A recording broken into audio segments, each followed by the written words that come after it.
Good afternoon, everyone. My name is Amber Arif, and I'm your trainer for communicating incident detail. The topic we are going to discuss today, which is the essential procedure for childcare professionals.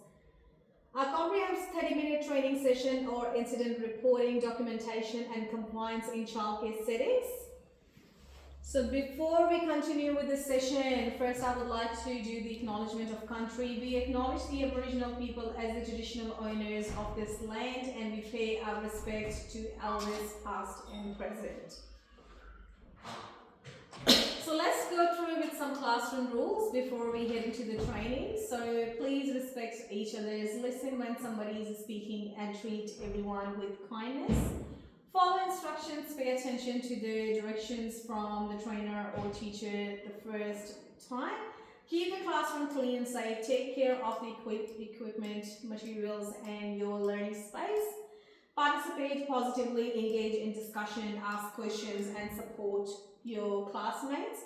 Switch off your mobile phones for any distractions. So why effective incident communication matters? First, maybe we're going to get the thoughts from Asna. Asna, why do you think the communication of incident is important? Of course, this is important because so we can reflect ourselves why this incident happened, how this happened, and this will help us to in future to reduce the possibility of the incidents.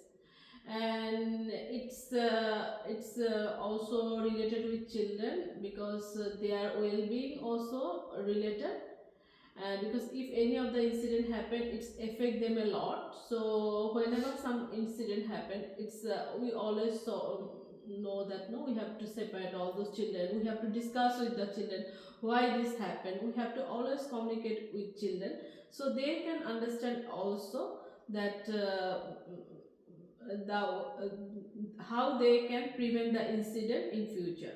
Yeah, so let's have a look. Why effective incident communications matter. 4 pillars of professionals' childcare practices. So child safety and well-being, immediate and accurate reporting is paramount for the child's health and safety. Timely communications ensures appropriate medical care and support. So legal and regularity compliances. So meet obligation under the national law and regulations. Proper documentation protects both the service and the child.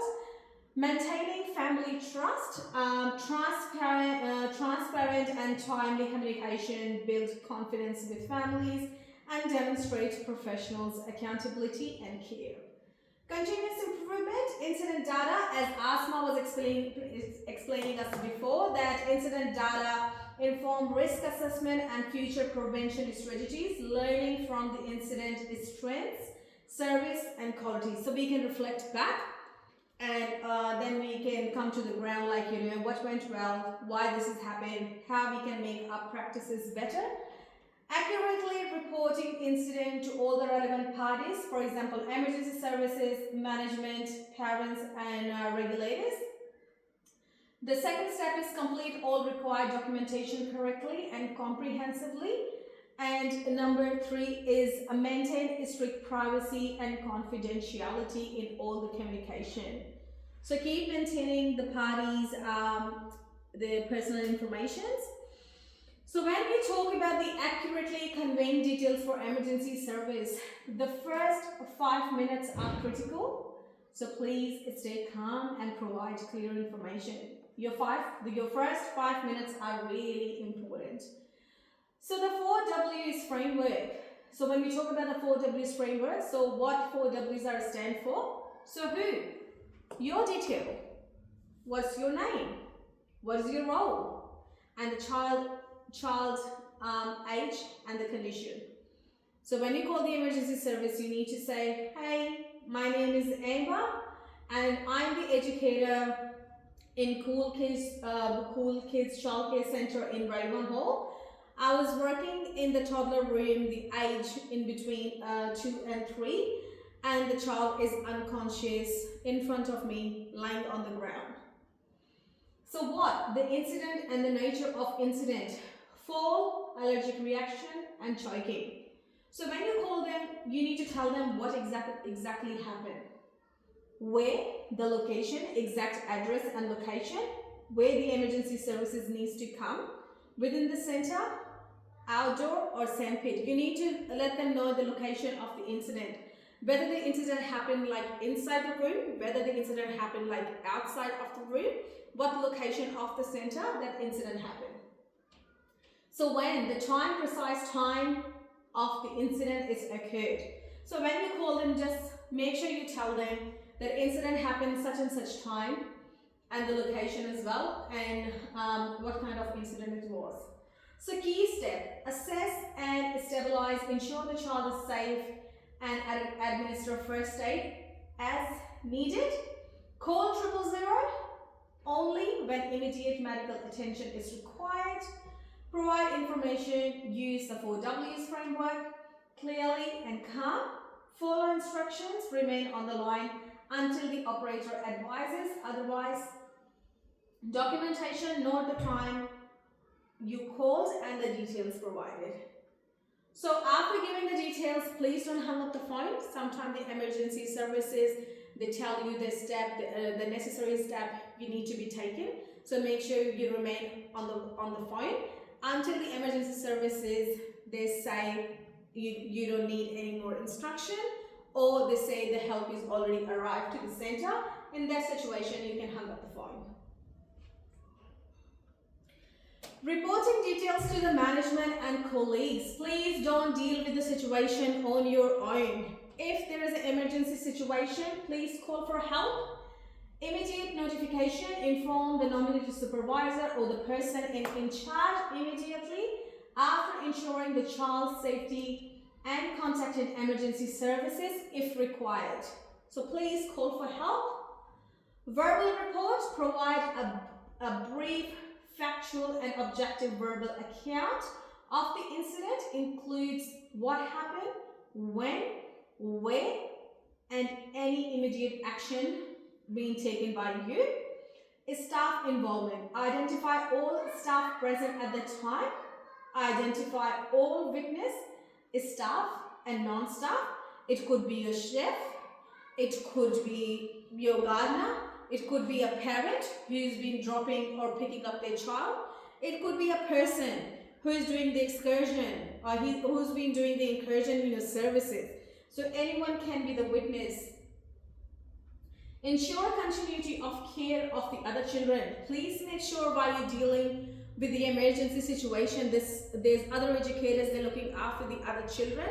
They're distracting them, like, by setting up the other activities so the other children don't get distressed.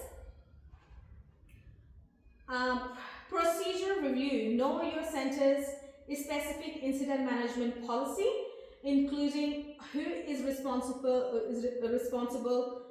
for which communication steps. Key question, who calls the parents, who complete the form, who contacts the regulator. So you need to know all these steps. So you need to know the hierarchy of to report to the regulatory. So make sure, you need to know, who is the person responsible to whom you can contact. It can be your center first aid officer. After the first aid officer, you need to talk to your management and take the necessary step to complete the incident form. And then the person in charge or the manager of your center or the approved provider, they can call the regulatory authority if the emergency arrives to the center. Completing applicable workplace documentation. So the incident report form is a legal document. If the incident occur in your child care services, so factual account, describe only what you saw and heard. Avoid speculation, blame or emotional language. Use objective, neutral terminology. So you need to write exactly what you heard and what you saw. You cannot assume or you cannot write a story which you're not aware of it. So it's like a legal document, so you need to be very careful, like, when you're filling out the incident report, because you can't assume or you can't blame or you can't use, like, the emotional language. Time and date. This is one of the most important part. Record the precise time of the incident and the time of reporting. This establishes a clear timeline for investigation. So this is one of important parts. So you need to write it down. The incident happened like this time, this date, this location. And then the action taken details all the first aid and support provided, including who provided it, document any medical assistant or emergency services being called. If the emergency service is being called, you need to list what kind of emergency was arrived, whether it was like a whether it was ambulance, whether it was police, whether it was like a firefighter. So you need to mention like what kind of emergency they attended to your services. Witness. Let's name any signature of all staff and non-staff witness. If anybody was there present at the time of the incident, they can be the witness on your form. And if you do have any witness, the witness, as we mentioned before, it can be anyone. It can be a parent. It can be a person who's doing the incursion news center. Whoever saw this incident, they can be the witness. Their account support the accuracy of your report. Parents' notification. Record the time and the date that parents' caregiver was notified and by whom. Document their response and any concerns raised. So make sure you're calling the parents as soon as the emergency occurred. And then signature. The staff member, nominated supervisor, and the parents' caregiver must be signed. Signatures confirmed agreement with the document's fact. So if all these parties is not signing the incident report, it's not a proper and a legal document. So filling out this incident report, you guys need to make sure all this information is available in the incident report, because it's a legal document. If any of the information is missing, that means this incident report is not valid. Reporting incident to families. When to report: as soon as practicable and always before the child leaves the service for the day. For serious incident, what to say? Start with the facts of the incident. Describe immediate care provides child's current condition. Avoid speculations of blame. How to say it? Be calm, be professional, show empathy and concerns. Use clear, simple language. Listen to the parents' concern if they're showing any. What to provide? Copy of the incident report form, contact information for follow-up, any medical recommendation, next step and support of it. So be factual and empathetic. So focus on what happened and the immediate care provided while showing genuine concern for the child's well-being and the family feeling. Number 2, offer reassurance. Focus on the child's current condition and the step taken to support them. Explain any follow-up care or monitoring that will occur. Number 3, providing documentation, which is the most important part.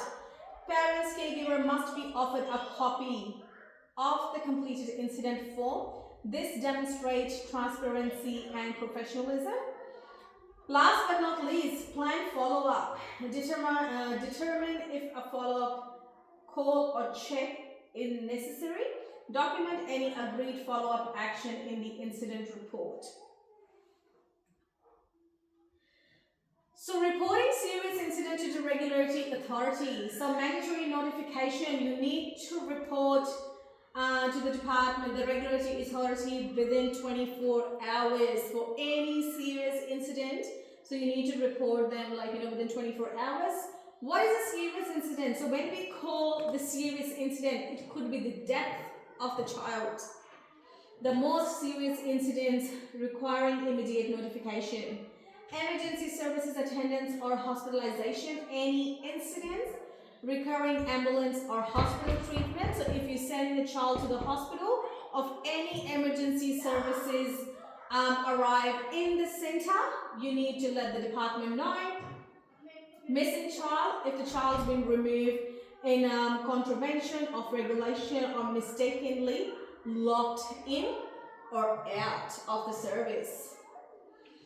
Serious misconduct or abuse, any allegation involving a staff member. So reporting procedure, immediate notification. The nominated supervisor must notify the regulatory authority within 24 hours of the incident occurring or being made aware of it. Use prescribed form, complete the online portal or form required by the state, territory or regulatory authority. Provide full detail of the incident, include all relevant information about the incident and action is taken by you. Keep, record and maintain copies of all notification and regulatory authority correspondence. So when we talk about the incident report form, so what do you think, Asma, we need to keep the incident report form? For how long we need to keep the copy in the service? At least 4 years. For serious incident where the ambulance arrive or if the child's getting hospitalized, you need to keep those forms for 25 years. 25 years. 25 years you need to keep this form saved, and if there is a serious misconduct of abuse, so for example, if we're giving you the example of the sexual abuse with a child, do you know how many years we need to keep the copies of this sexual child abuse? Is it more than 25? 45 years we need to keep the record in our service for those documentation. And we need to make sure if the serious incident occurs within the services, so the regulatory authorities will be notifying within 24 hours.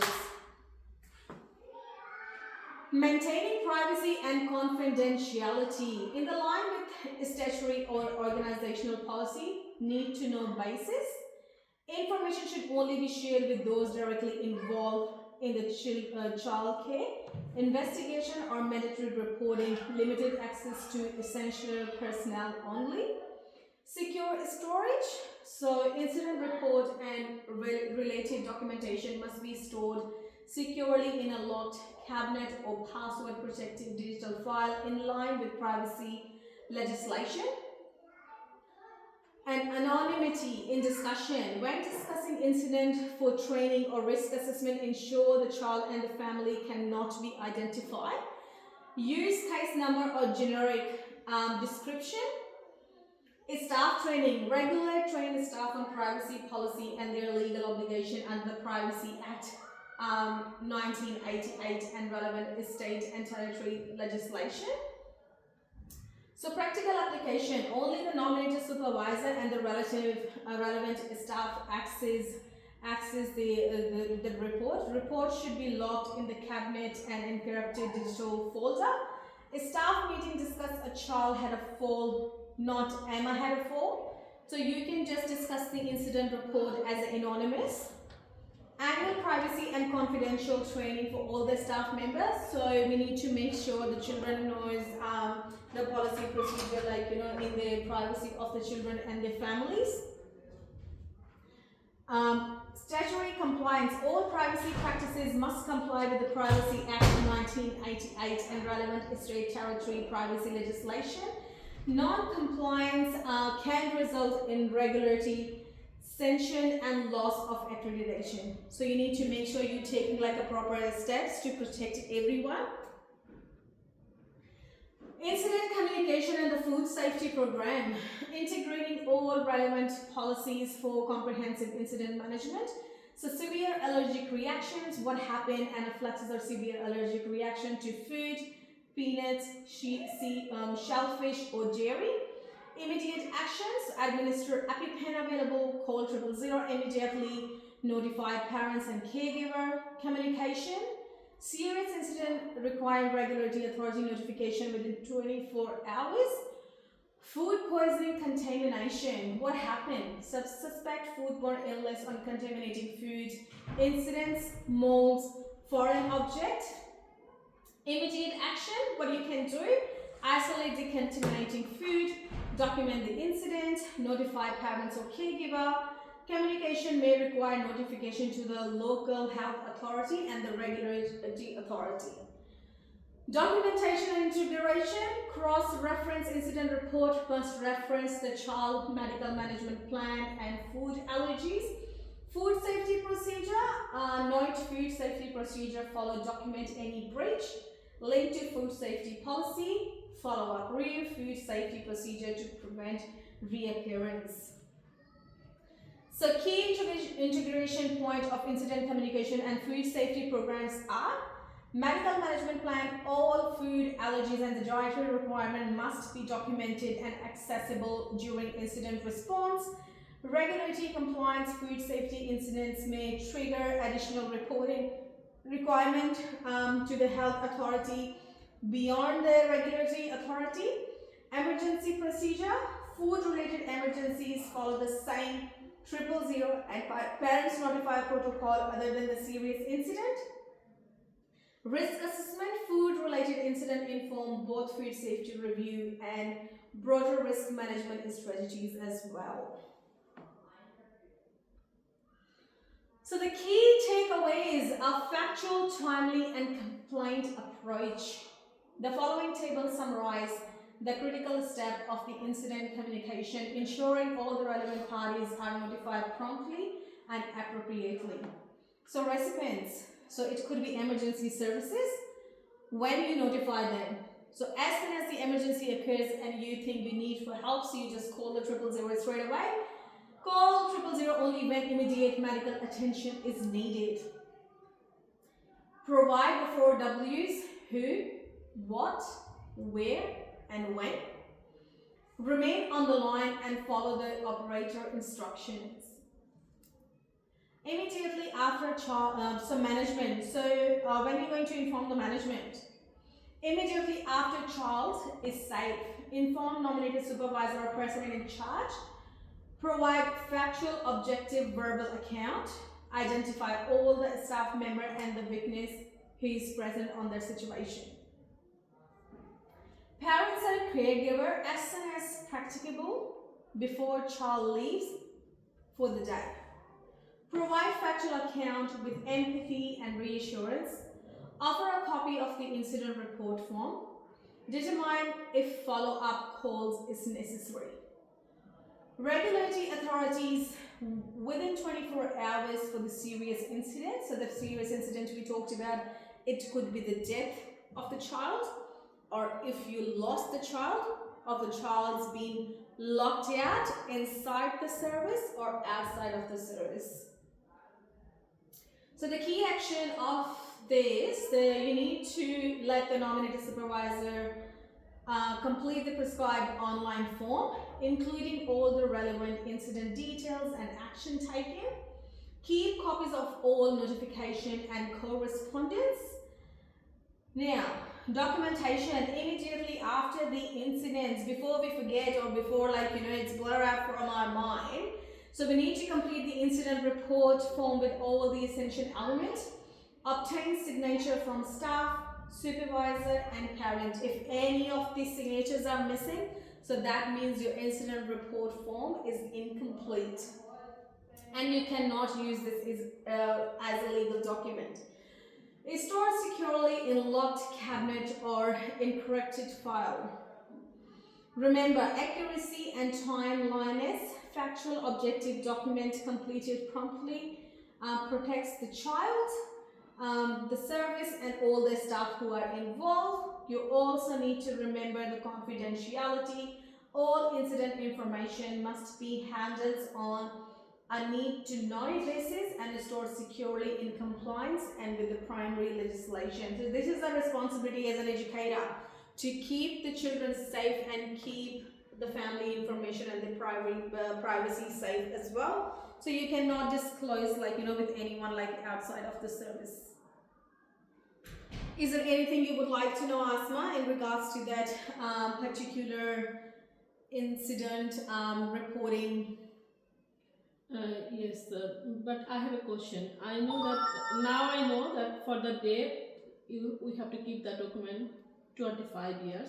But what about the normal incident? It's like no, in our practice regularly some incident happen. Those are not too much serious. What about those incident report? How long So we have to treat I'll those? give you a little example. For example, if the child's, so for the grazes, if Yeah. the child has like a grazed knees or grazed arm, you guys know, don't need to, no incident is like a big or small. You need Yeah. to keep the incident, for the serious incident, you need to keep it like, for 25 years. Mm. For minor incidents, you can discard it like after the child's turn like 5. Okay. But any injury like above shoulder, you need to call the parents like immediately. They need to come, they need to take the child and get checked. Sometime, for example, I'll give you example, the child bumped their head and they had like a big egg on their head and they left the center.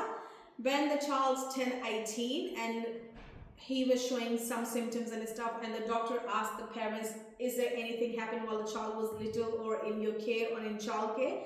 Suddenly the parents remember, yes, the child was in the childcare and they bumped their head really badly on one of the pole, and then they asked the incident report from the childcare center after 18 years. Okay. So we need to provide this documentation to the parents because that incident happened in the childcare center.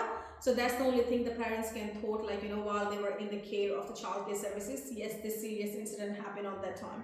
So we need to keep it on record because sooner or later the symptoms can change. So question time. So let's test your knowledge. Ask my incident communication quiz. What is the maximum time limit for nominated supervisor to report a serious incident to the regular authority? It is 24 hours. Yeah. What's going to happen if we don't report them within 24 hours? Then it's a compliance issue. Yeah, so it's a breach. So you need to inform them within 24 hours. When document an incident, what type of language should be strictly avoided? The emotional language. Yes, you can't be emotional, blame, or making up things. Yeah. Number 3, name one piece of information that must be included on the incident form beside the child's name and the date. What time the incident happened, time, and where the incident happened. Yeah. Is it indoor or outdoor, and when the incident happened. That means the time again. Yeah. Sorry. And is there any emergency service came on that time? Yeah. And and someone who can be the witness. Sorry, Yeah. the time of the incident, the action you guys taken at the time of the incident. Witness signature. The signatures are really compulsory. Or parents notification time. So you need to make sure, you need to write down the time, when you're contacting the parents.